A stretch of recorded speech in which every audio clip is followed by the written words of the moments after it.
Muito bem, agradecemos pela audiência. Uma excelente noite de quarta-feira para você. Começando o nosso podcast aqui na TV Aldeia, o nosso Oncast.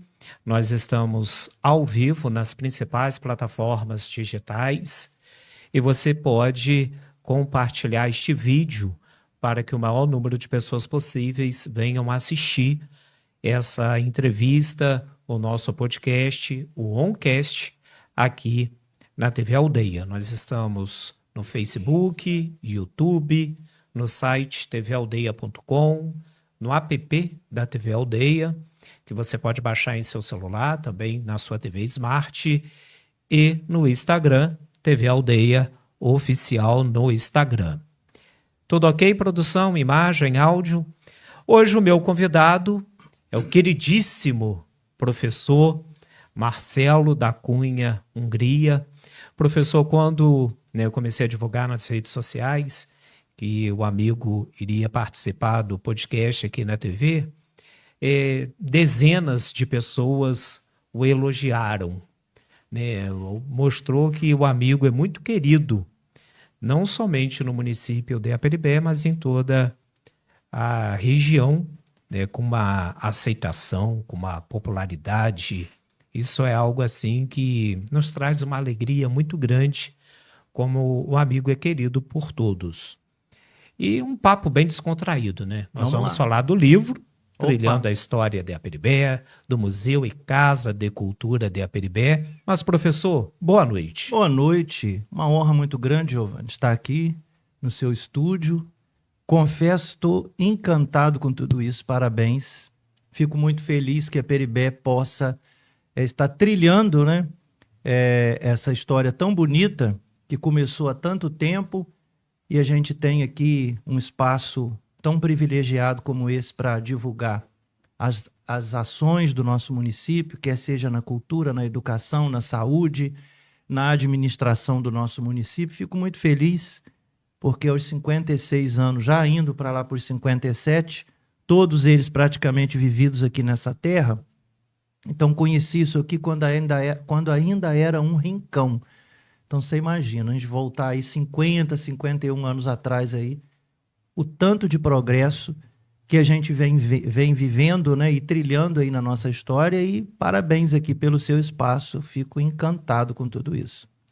Os estúdios da TV Aldeia, localizados aqui na Serrinha, no município de Aperibé. 57 anos de Aperibé? Pois então, vou fazer 57. Eu faço 57, já fiz 56. Nasci aqui, mas fomos para Palma, Minas Gerais, onde papai e mamãe viveram 5 anos. Então a gente volta para cá de novo. Eu volto já com meus 5 anos, mas eu não digo que vivi lá, não. A minha história toda é aqui. Em Aperibé. Em Aperibé. Então, sempre quando alguém diz assim, você é mineiro, você veio de Minas. Não, digo não. Eu nasci aqui, vivi 5 anos em Minas Gerais e voltamos para cá novamente. Mamãe é dali do centro de Aperibé, ali, em frente à estação, ali, viveu ali. Meu pai trabalhava na rede ferroviária na época. Ele era chefe de uma seção que fazia o restauro da estrada de ferro. E aí, nessas idas e vindas, né, de Minas para cá, ele então conhece a mamãe morando logo ali, mamãe muito novinha, com 18 anos, e eles se casam, e ele quis morar esse período na casa, na terra dele, mas a gente logo voltou para cá. Com 5 anos eu já estava aqui correndo aí nessas ruas de Aperibé, aí, algumas nem ruas, né, hoje são ruas. E como você falou, fico muito lisonjeado pelas homenagens aí que as pessoas disseram, coisas boas aí você está dizendo, né? Quando você anunciou, fico muito feliz, porque eu acho que aquilo que a gente mais deve deixar de contribuição, de legado, é a nossa honestidade dentro daquilo que a gente faz. Então você aqui, por exemplo, como um grande midiático, né? Uma pessoa do ramo da comunicação, o qual a gente precisa tanto, com um trabalho muito sério, é o legado que você deixa. E eu sou, na verdade, não sou um escritor. Então, eu já começo dizendo aí para os nossos espectadores, eu sou um memorialista. Eu sou um contador de histórias. Eu já te peguei ali na escada quando subíamos. Sim, quando lembra? chegou aqui na Serrinha, comentou fatos, né, da Serrinha em torno de aproximadamente 50 anos atrás, 50 que eu tenho anos. total certeza e convicção que praticamente pouquíssimos, não preenche uma mão de moradores aqui dessa área, dessa região, não conhece essa história.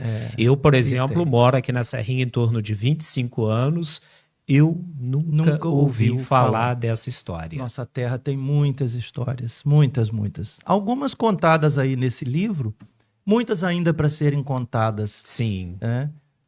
Na verdade, como eu te disse, eu dei voz e palavras a muitas histórias engasgadas ao longo desse tempo. E esquecidas também. E tudo começou assim de uma forma muito discreta. Quando há cerca de 20 anos, 20 e poucos anos atrás, eu sempre guardei memórias. Sim. Mas há cerca de uns 23 anos atrás, um aluno, certa vez, Giovanni, me perguntou por que rua tem nome de gente. Eu sempre conto essa história. Eu ia te fazer essa pergunta. Por que Estava aqui na pauta essa pergunta. Então, você está me deixando à vontade, né? Então, pode ficar à vontade, professor. E aí eu achei assim muito curiosa essa pergunta, né? Muito interessante, por que rua tem nome de gente. Vamos descobrir quem foram essas pessoas. E ali surgiu um projeto muito interessante, não tão audacioso, né, como a escrita de um livro, mas um projeto muito interessante, didaticamente falando, que leva o aluno a perceber o porquê, a importância, a curiosidade, né, a criatividade que se tem atrás do estudo da história. A história ela não deve ser ensinada. A história ela não precisa ser ensinada e nem deve ser ensinada. A história, o professor, e acredito que todos os professores hoje façam isso, eu tenho certeza, estou encerrando minha carreira, mas eu acredito que os professores de história pensem como eu. A história, o professor, o papel dele é o de instigar a curiosidade, isso é muito importante. E aprender com o aluno. Ele é que vai aprender. Se ele gosta, ele vai aprender. Se ele tem interesse, ele vai aprender. Sim. O nosso papel não é de ensinar. E eu, desde muito cedo, tive interesse de aprender história. E quando começou essa vocação, esse dom que despertou no amigo em ser um historiador? Vamos pensar primeiro, né, a história de Aperibé. Vamos pensar primeiro como professor, né? Eu disse para você a história de 23 anos, quando o aluno perguntou por que rua tem nome de pessoas. Sim. E ali a gente começa a levantar o nome dessas pessoas, e foi muito interessante, porque foram momentos, né, de muita sensibilidade, de pessoas que já tinham sido esquecidas e que a gente estava levantando a história dessas pessoas, trazendo à tona o trabalho, né, que essas pessoas tiveram aqui, o que elas fizeram para fazer com que o nosso município fosse o que ele é hoje. Então, eu acho que eu também já tinha muitas histórias, porque nós viemos para cá em 1975, quando a gente volta para Aperibé. E nós fomos morar numa fazenda. E essa fazenda foi a primeira construção de Aperibé, era uma casa de 1850. Nela viviam duas senhoras. Uma tinha 100 anos. Né? 100 anos? Quase 100. Eu convivi com ela até 8 anos de idade. Assim, mamãe trabalhava na fazenda. E ela foi uma das fundadoras do município. Ela, o marido, a família Boechat. Sim. E ela contava muitas histórias, eu gostava de ouvir, embora ela não enxergasse absolutamente nada, ouvia muito pouco, mas tinha uma mente privilegiada. Ela morava nessa casa, nessa fazenda, ela e a filha. E ela contava todas as histórias de Aperibé. E dali eu fui gostando, aprendendo a gostar. Li muito na infância também. Tive a oportunidade de ler por conviver com essas pessoas, os Boechat e os Bragança de Aperibé. Depois vivi com o neto, Luiz Carlos Boechat Bragança também. Vivi a minha adolescência, parte da minha juventude, ouvindo contar muitas histórias interessantes de Aperibé. E a que eu mais gostava de ouvir ele falar era do Grupo da Morte, porque a gente entendia Aperibé como um lugar assim, muito pacato, que as coisas não aconteciam, uma aldeia, uma pequena vila esquecida, né? E, na verdade, ela tinha muitas histórias para contar. Eu ouvi de outras pessoas mais antigas também. Eu sempre gostei muito de dar ouvido Sim. às pessoas mais velhas. E isso foi ficando. Quando a Peribé emancipou-se de Santo Antônio de Pádua, né, em 1992, eu comecei a trabalhar na prefeitura em 1993 como professor. Ali eu já entendia que a história de Aperibé deveria caminhar com seus próprios passos. Aperibé já havia ocorrido a emancipação político-administrativa, então era momento de nós cortarmos o cordão umbilical com Pádua e montar a nossa história, resgatar a nossa história. Quando tudo começou, os primeiros moradores que vieram para cá, por que vieram, de onde vieram, o que fizeram, não é? Então isso tudo é muito interessante. Esse trabalho de busca de informações, né, de campo, né, contato com várias pessoas, várias famílias que fizeram parte e fazem parte da história de Aperibé, isso demorou um bom tempo, né? Demora. E quando começou exatamente? Começou através de qual pessoa, o que te impulsionou a dar prosseguimento a ouvir centenas de histórias? Porque eu tenho certeza que nem todas estão aqui no livro. Não tem como, né? Não tem como, né? Teria que ter uma segunda edição. E nem todas as histórias devem estar aí, né, no livro. Porque o papel, eu não sou também um historiador, né? Mas eu sou um memorialista e sou um curioso. Então isso é muito importante. E a gente precisa saber podar. Há muitas histórias que não são interessantes também de serem lidas e muitas vezes ela vai deixar algumas pessoas em situações assim desagradáveis. Então a gente filtra, é claro, né? Comecei da seguinte maneira. Como eu disse para você, tive a oportunidade de viver com pessoas que eram grandes conhecedores da história do município. Sim. Né? E aí, para começar, eu busquei essas informações. Eu tenho ainda nos meus alfarrábios lá muitas coisas anotadas à mão do tempo que o Luiz Bragança me dava voz e eu ouvido a ele. Uma outra pessoa que foi muito importante para esse trabalho também foi o saudoso Paulo Bairral. Né? O Paulo ele foi mais naquele momento em que eu começo a montar o museu, porque isso tudo foi uma engrenagem só. O resgate das histórias anotadas à mão e guardadas. Depois, o projeto Ruas que Foram Gente, que acabou virando um almanaque. Depois ele virou um museu itinerante. Nós íamos às escolas. Eu tenho foto de estudo, tenho filmagem. Uma ocasião, a gente ainda chegou a apresentar o museu itinerante no Clube Social do Aperibenhense, que é um patrimônio nosso também, né? A última vez que teve algum evento ali. Foi muito interessante. Nós conseguimos trazer pessoas do município de Itaocara, de Santo Antônio de Pádua, para fazer essas visitas. Fizemos o museu itinerante. Depois, um pouco mais adiante, a secretária de Educação de Aperibé, na época Maria da Penha de Souza Velasco, ela me convida para fazer um projeto mais audacioso. Olha, você já fez as Ruas que Foram Gente, que eu sei, já conheço o trabalho. Você já fez um museu itinerante uns 3 ou 4 anos aí consecutivos. Você não tem interesse de fazer um centro cultural, um museu para Aperibé? Isso foi no ano de 2007, fevereiro de 2007. Ali antes, né, era a estação ferroviária, né, décadas passadas. Isso. E em seguida foi uma biblioteca. Em seguida foi o salão maior foi uma biblioteca, o restante do espaço era a Secretaria de Educação e Departamento de Cultura. Né? Tinha uma sala que era o Departamento de Cultura e o restante da casa era o administrativo da educação. Isso até 2007. E como eu já tinha, né, assim, as pessoas... muito importante, Giovanni, é a gente ter conhecimento, né, no lugar. E eu conheço todo mundo. Eu posso entrar na casa de praticamente todo mundo, especialmente, né, há 20 anos atrás, quando a gente começou. Hoje tem muita gente nova no nosso município.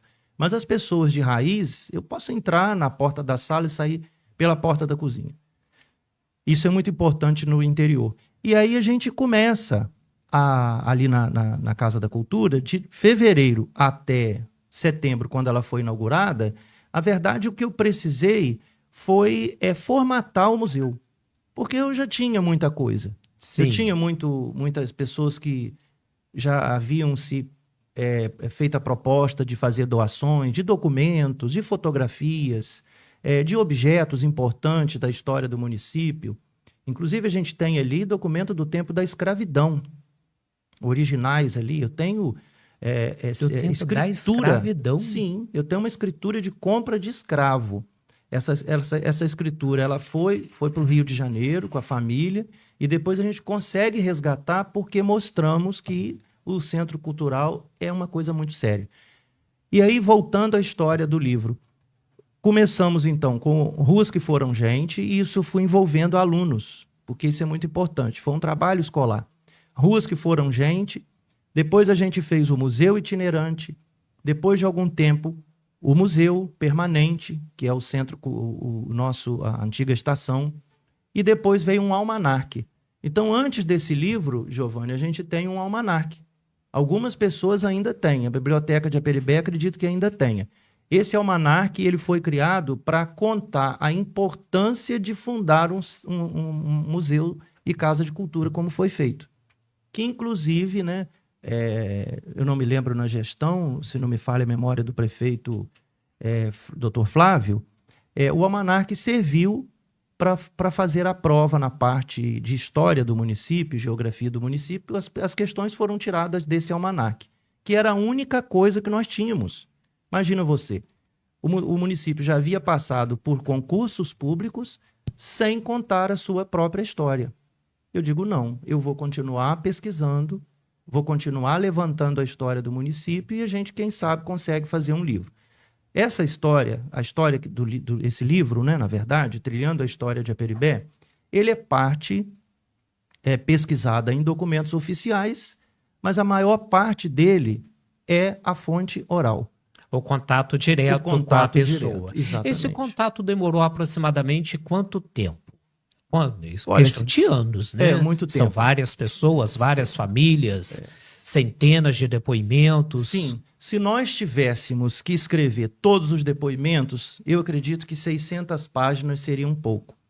Confesso para você que eu sou um fiasco e há muito tempo atrás era pior ainda em tecnologia. Então, muitas entrevistas gravadas foram perdidas.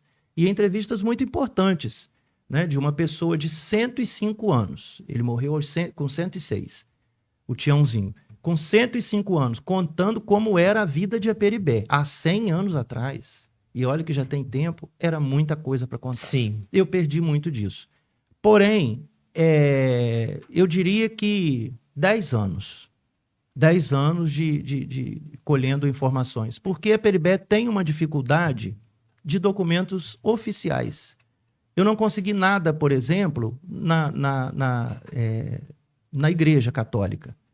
Se você vai aí num município como Santo Antônio de Pádua, Cambuci, São Fidélis, né, Itaocara, você tem muita documentação guardada nos arquivos da Igreja Católica Matriz. Né? Sim. E nós não tínhamos. E nem no cartório.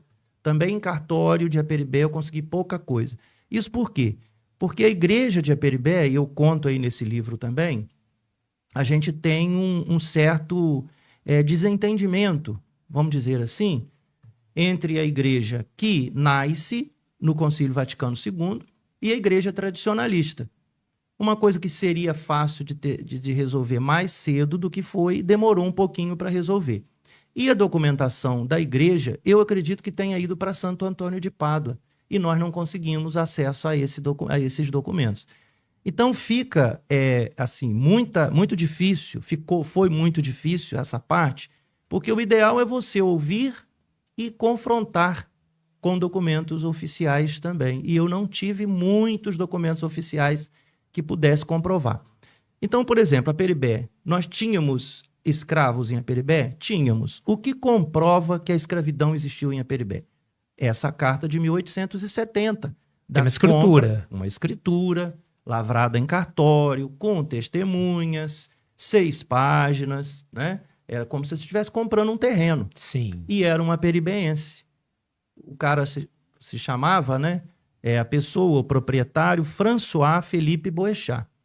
Ele viveu pouco tempo aqui, mas deixou as terras para o filho, Carlos Eduardo Boechat, que nomeia uma das principais ruas, né, da nossa Então, cidade. a família Boechat é uma das pioneiras Eu em diria Aperibé. que a primeira. A primeira. Sempre a gente tem Bairral, né? O Bairral ele chegou aqui antes. O pioneiro aqui as pioneiras foram as famílias suíças, na verdade, né? Mas Boechat, principalmente, foi aquela que fundou vamos dizer assim, um núcleo que deu início ao povoamento de Aperibé. Eles fundam, por exemplo, o primeiro moinho de fubá e de canjiquinha. Parece pouco hoje, mas E o com vínculo força religioso hidráulica. também através da Sim, Igreja Batista, a Igreja né? Batista, exatamente. Tem aí também essa história. É nessa casa que eu vivi. Então, eu me lembro do cheiro dessa fazenda. Que é uma pena ter perdido um patrimônio desse. E a dona Cocota, né, que a gente chamava, gentilmente, assim, carinhosamente Cocota, Maria Reis Boechat. Ela foi uma das fundadoras. Eu diria que ela fundou a Igreja Batista em Aperibé. Por quê? Havia em Aperibé uma certa rivalidade do Major Abreu, que era um lusitano, né, um português muito religioso e católico, e ele não queria outras religiões por aqui, só a religião católica.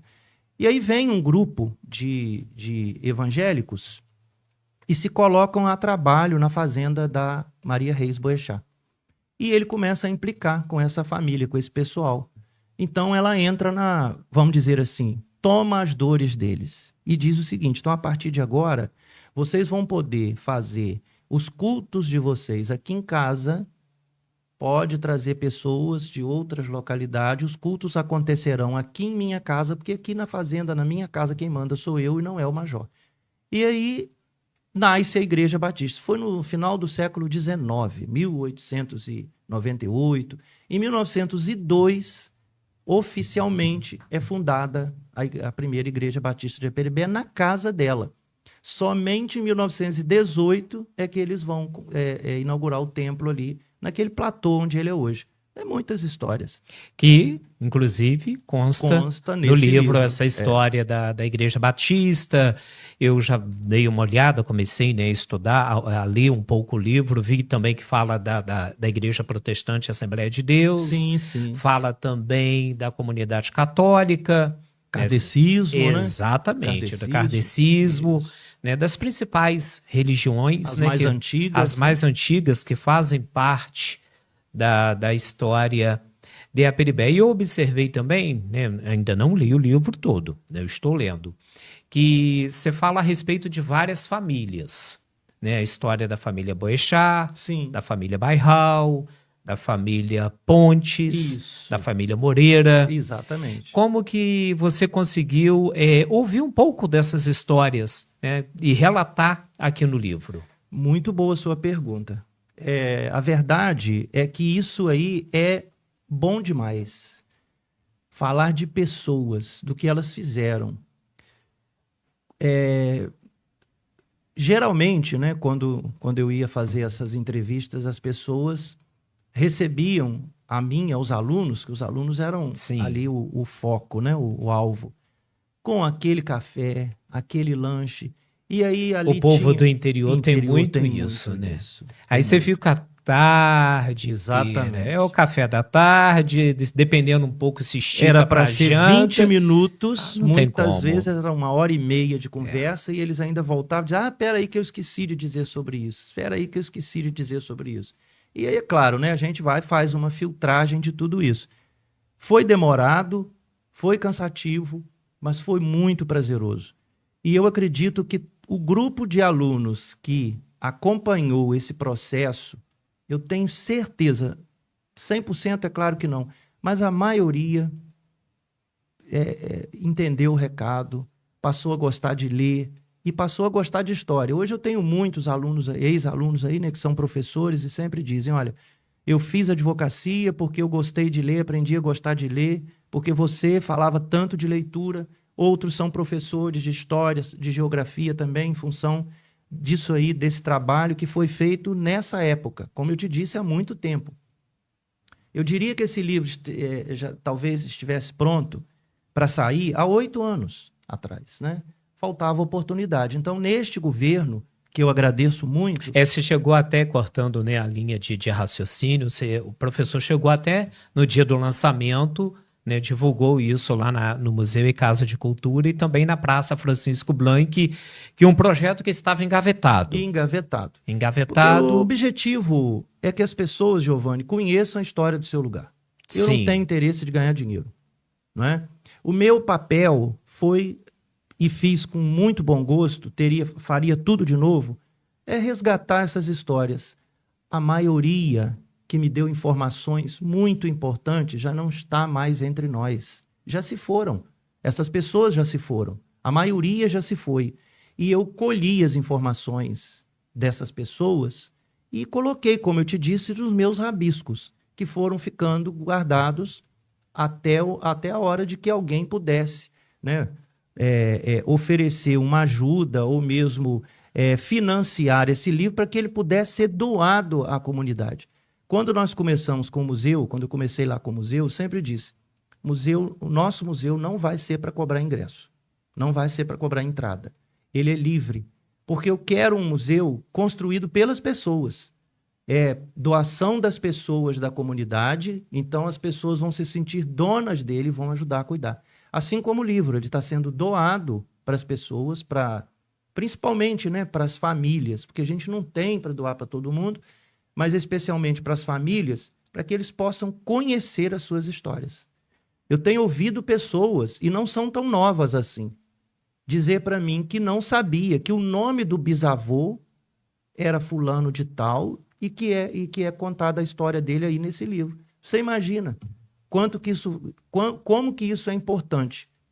Eu espero, sinceramente, que não fique só nisso. Que futuramente, né, um pesquisador que possa ir mais a fundo sobre a história do nosso município, através das fontes oficiais, encontrar essas fontes, busquem também sair um pouco desse lado sensível do livro e encontre outras informações para dar continuidade aí, escrever uma outra história, de outra forma, né? Professor, em relação, quantos exemplares? Então, foram feitos 1.200 exemplares. Achei assim que de cara foram muitos, eu falei, uau, bastante coisa. Só que em 3 dias de entrega de livro, né, de doação, e eu gosto de escrever lá uma coisinha para cada um, né? E cada um é uma diferente. Eu observei porque eu li a minha, eu vi outros livros, eu acredito todos diferentes. Que desses 1.200 nós já tenhamos distribuído aí uns 700 ou mais. E nós não podemos fazer outra tiragem. Então, é claro que a gente já guardou os de bibliotecas, né, do município e das instituições também, mas é claro que a gente não pode distribuir todos. Há que se guardar uma parte, porque muitas vezes você recebe um visitante que já foi de Aperibé, que não conhece a história, foi embora muito cedo, então você tem que ter um exemplar para entregar essa pessoa. Uma autoridade, sim, né, que venha fazer uma visita, que queira conhecer a história do nosso município. Então, a gente tem também que ter um exemplar para oferecer a essas pessoas. Como que o professor, né, colheu essas informações, esses dados, né, o trabalho de campo, o contato direto com várias famílias, começou a catalogar essas informações para passar para o livro? Como o amigo mesmo já disse, o professor, são muitas informações, né? Então, você preparar todo um livro, parte por parte. Eu acho que eu fugi um pouquinho da sua pergunta inicial, né? Eu acho que vai te responder. Na verdade, a gente que colhe essas informações fica meio perdido. Precisa que alguém ajude. Eu tive uma ajuda da Úrsula. São muitas informações. Que, inclusive, me ajudou a fazer a parte de capítulos do livro. Sim. O que fica melhor, né? Então, eu levantei as histórias das ruas. Depois eu busquei as histórias das famílias. Agora eu acho que eu estou te respondendo. As ruas são pessoais, né? Foram pessoas. Depois as famílias, você tem mais informação de onde elas vieram, por que elas vieram para cá, para a região, Sim. qual foi a atividade econômica que elas, né, fizeram para ajudar o município, né, a nascer, na verdade, deixar de ser uma pequena vila e virar um município. Eu passei por isso. Da parte das entrevistas para o Museu de Gente, nome de ruas. Nome de logradouros públicos que tem nome de pessoas. Quem foram? Nomes, as principais famílias que foram as pioneiras. Isso eu já tinha as informações. Então a gente busca as informações com os familiares dessas famílias. E depois a gente parte para a história propriamente dita das principais empresas que a Peribé tem, de como, quando elas começaram, das dificuldades que elas enfrentaram vindo para cá, o porquê de terem vindo. E aí é uma série de coisas, né? Eu começo, por exemplo, aí falando sobre o comércio, que antes de tudo a gente vai ter claro, a atividade econômica mais importante é a agricultura, ponto, né? E a criação de animais de pequeno porte aqui nesse território conhecido como a Peribé. Muito pequeno, 90 quilômetros quadrados aproximadamente. Quando a estrada de ferro chega, e ela chega por causa da agricultura, especialmente por causa da produção de café da região, tivemos a sorte que essa estrada de ferro passe em Aperibé. Isso fez foi o grande divisor de águas da nossa história, né? Do dia 10 de agosto de 1883, quando ela é inaugurada, ela vem por força dos fazendeiros de Santo Antônio de Pádua, de Miracema, de Cambuci e de outras áreas, mas ela passa por Aperibé. Então, quer dizer, de 1883 a 1890, o crescimento foi tão grande que a Peribé é elevada à categoria de vila. Era um pequeno arraial e é elevado à categoria de vila. 7 anos apenas da chegada da estrada de ferro, a Peribé é elevada à categoria de vila. Pronto, então eu tenho uma história para contar, a história do trem. Que é inclusive um feriado municipal, né? O Dia da Vila. É o Dia da Vila, dia 2. É criada a vila, né, que depois, quando a Peribé emancipa-se, podendo escolher feriado, o primeiro prefeito, né, Ataíde Faria Leite, junto com o professor Irã, que é um grande pesquisador também, pastor Irã, né, eles então criam esse feriado do Dia da Vila, 2 de julho. E aí, junto com o trem, vem também atividades econômicas mais, vamos dizer assim, que deram impulso a essa terra, que que é o comércio. As pessoas vão se interessando em ficar ali naquele entorno da estrada de ferro ali. Muita gente sai já de Pito-Aceso, que foi o núcleo inicial do povoamento, né? E vem ali para o centro, para ficar mais próxima à estrada de ferro e à estação. Você tem também um outro núcleo, que é o São João da Feliz Residência. Muitas pessoas vêm também para a área mais próxima. Então, você tem o quê? Você tem os primeiros comerciantes. Quem foram essas pessoas? Aí a gente levanta o comércio.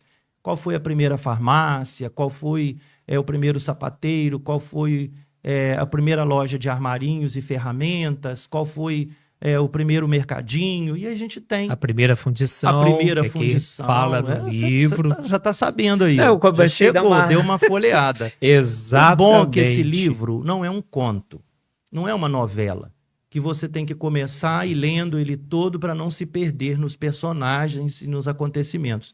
Você pode pegar o capítulo. Então, se você quiser saber sobre as atividades econômicas do município, existe um capítulo só sobre as atividades econômicas. Os primeiros habitantes, a gente tem. Se você quiser saber sobre a chegada da estrada de ferro, eu consegui também um levantamento interessante. Esse levantamento da chegada da estrada de ferro, ele é oficial, foram documentos antigos, inclusive alguns desses documentos que ficaram da antiga estação, né, guardados pelos agentes da estação, e depois a Luzia Luz, que foi secretária, ela teve o cuidado de guardar muito desses documentos. Eu consegui também buscar informações nessa documentação, então são dados oficiais, é muito interessante. O bom desse livro é esse, você não precisa de ler ele do início ao fim sem parar. Você pode ler os capítulos, porque ele é informativo. Giovanni, eu tinha um problema muito sério, uma preocupação muito grande. Todas as vezes que alguém precisava de uma informação a respeito de Aperibé, me procurava. Eu fico assim, lisonjeado, feliz da vida. Mas ainda é assim, procura o professor Marcelo Hungria, que ele tem as informações. Mas a gente está aqui ele vai te explicar melhor. Né?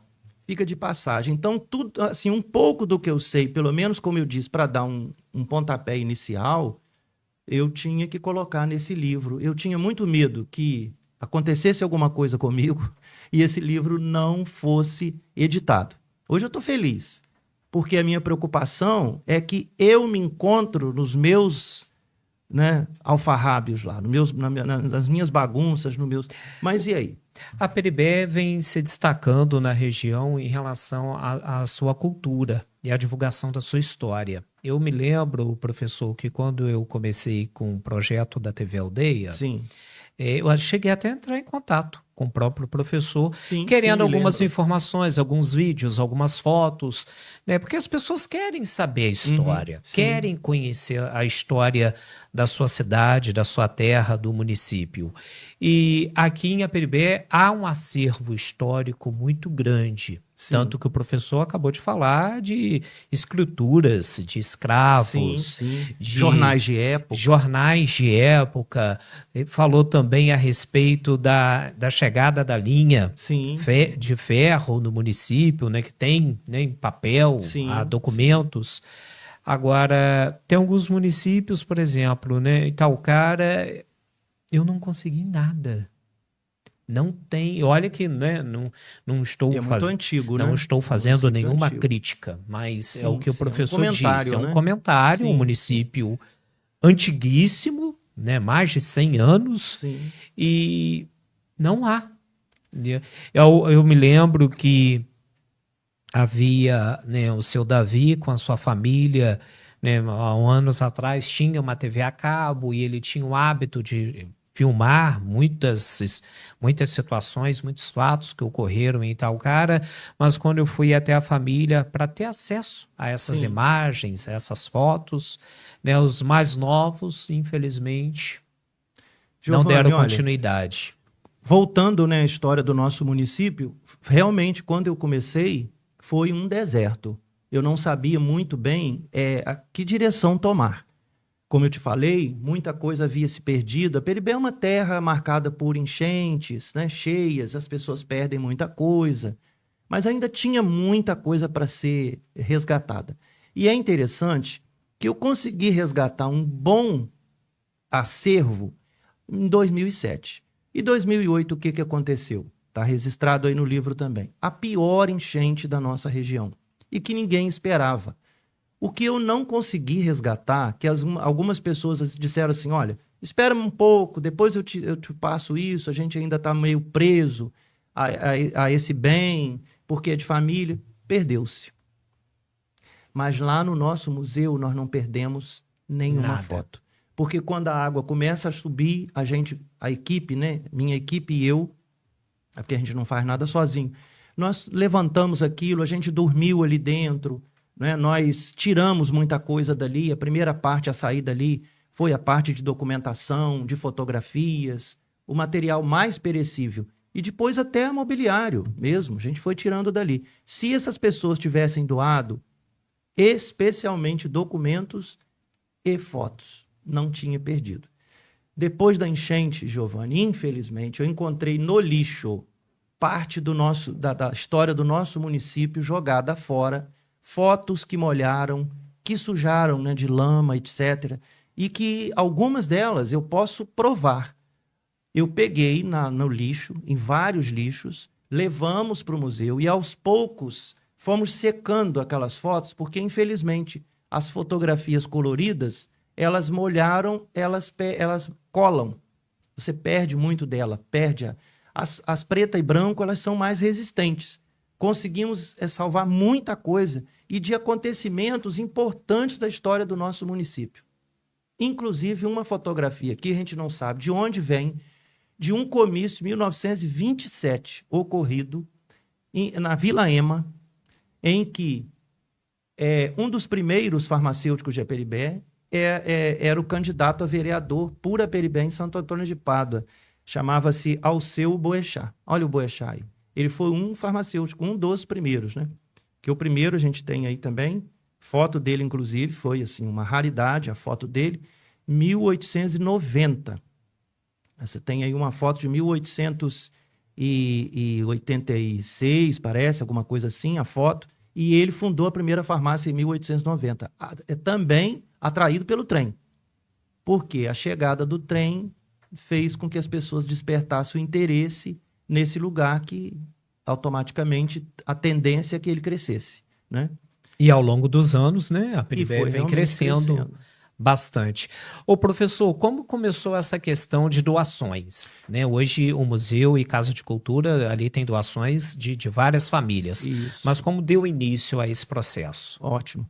Isso aí foi, mais uma vez, a gente volta lá ao projeto Ruas que Foram Gente, né? As pessoas emprestavam os bens e nós contávamos a história dessas pessoas que deram nome às ruas e fazíamos um museu itinerante. Nós tínhamos assim uma semana, 3 dias, ficávamos com os objetos e as fotografias, depois devolvíamos. Quando comecei com o projeto do museu permanente, eu visitei as pessoas. Olha, aquele relógio que você me emprestou ano passado, ano retrasado, né, para recordar aí a história, por exemplo, de Alípio Matias Borges, de outro nome de rua, de Carlos Eduardo Boechat, você doaria? Ou outro bem que pertenceu a ele para um museu permanente? Doaria.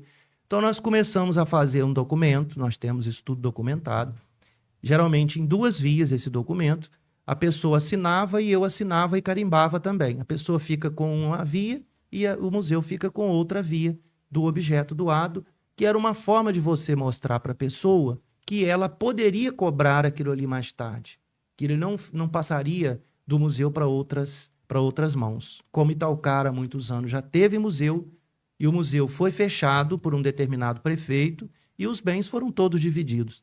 Então, a minha preocupação foi essa e deu certo. Os primeiros objetos, as primeiras pessoas a doarem foram essas que participaram do Ruas que Foram Gente.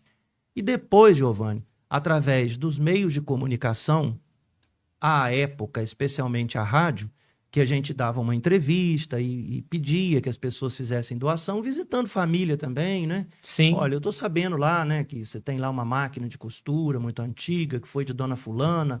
Aqui tem a história dela, eu gostaria muito que você pensasse com carinho, doasse. E agora as pessoas já levam para lá.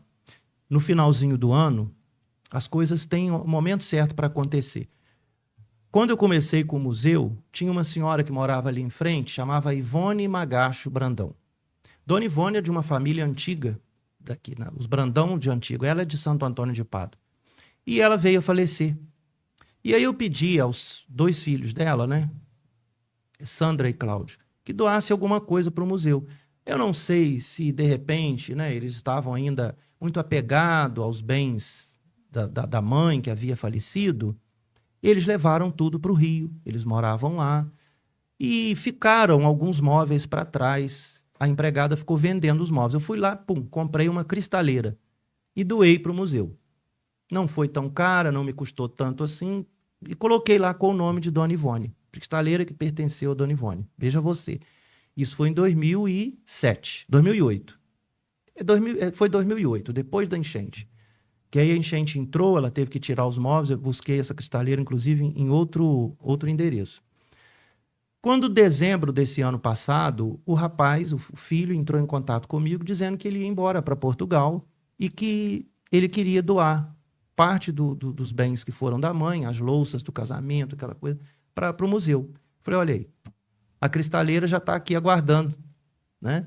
Aquela louça toda que foi dela. Então, as doações acontecem hoje de forma muito espontânea, porque as pessoas sabem que aquilo ali é importante, que vai ficar guardado e preservado, e principalmente, o maior objetivo de um museu é comunicar com as pessoas, né? Um museu onde as pessoas não possam nada, não pode tirar uma foto e cheio de coisa, não. A gente não permite que as pessoas toquem por uma questão de segurança.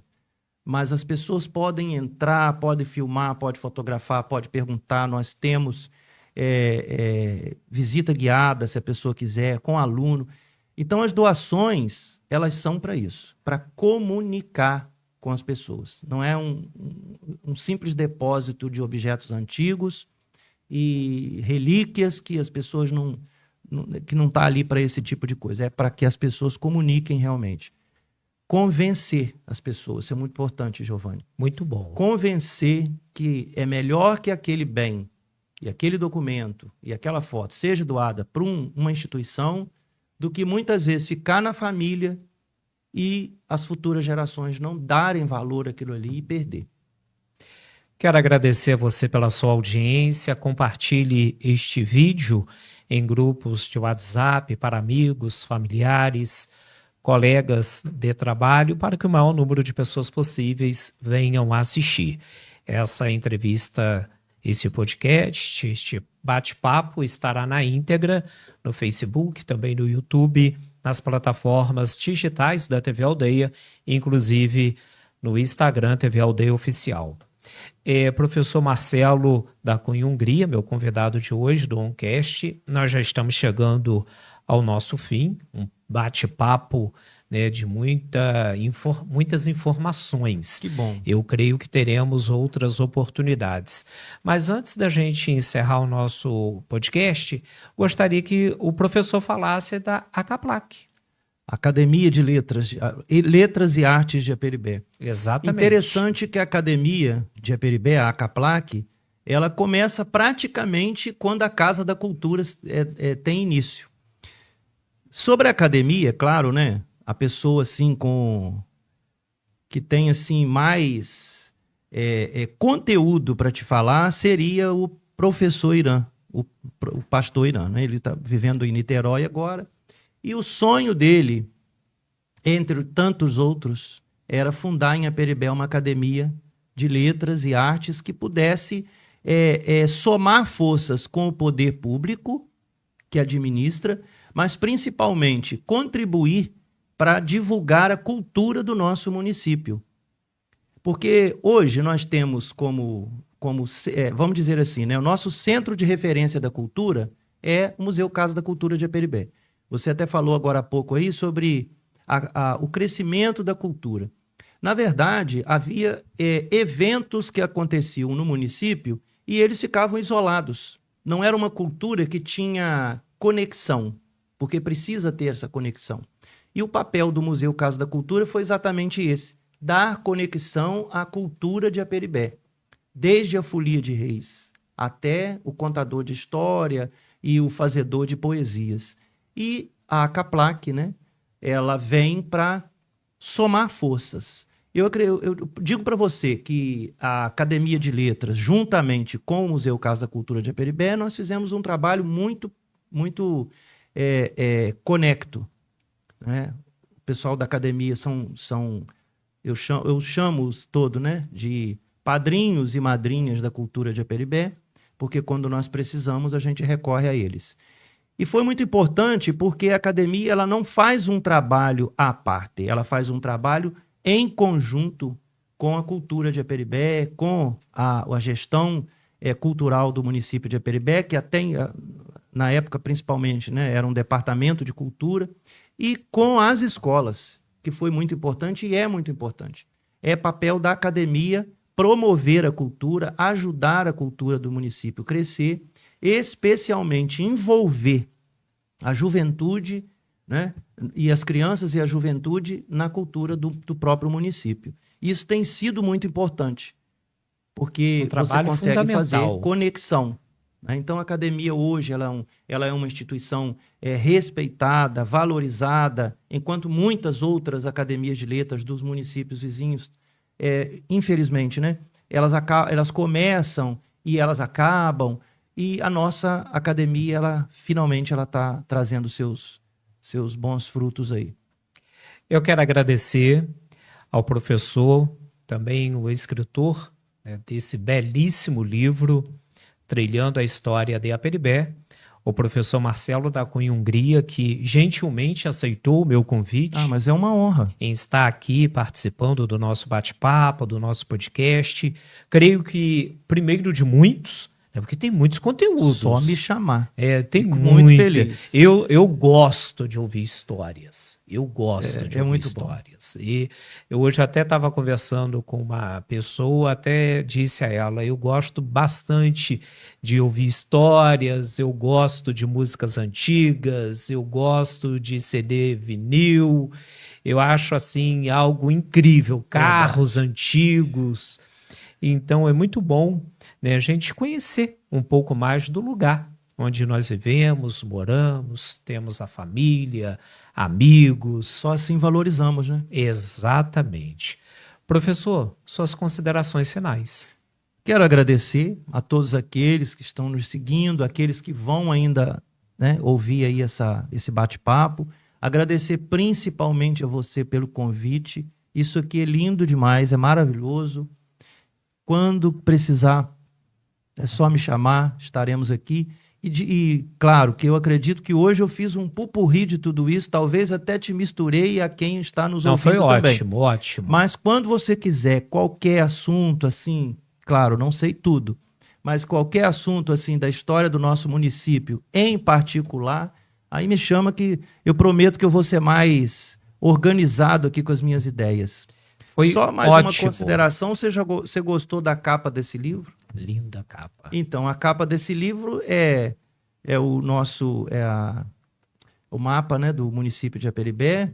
A gente tem aqui a cidade, a Maria Fumaça, que foi o que trouxe o progresso, e o primeiro habitante, que há uma certa dúvida em relação a isso.